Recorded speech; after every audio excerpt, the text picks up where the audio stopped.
Шымкентке сәлем, біз аман-есен жеттік. Мына шығып жатыр. Бір жыныстар. О жақта 14 жастағы балалар келіп Өздері кәмелетке толмаған. Солардың насихаттап Погон жүрді. Полициямыздан погон жүрді.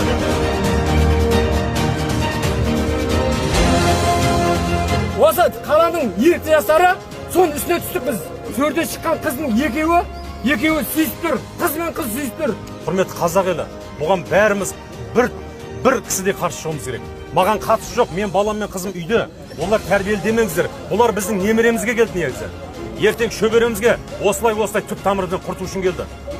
Ойлаңыздаршы, еркек пен еркек, әйелден ұрпақ туа ма? Бұл қазаққа ғана емес, бұл әлемге келген алаң. Погон тапталды ма? Заң жүзінде сотталсын, жауап берсін.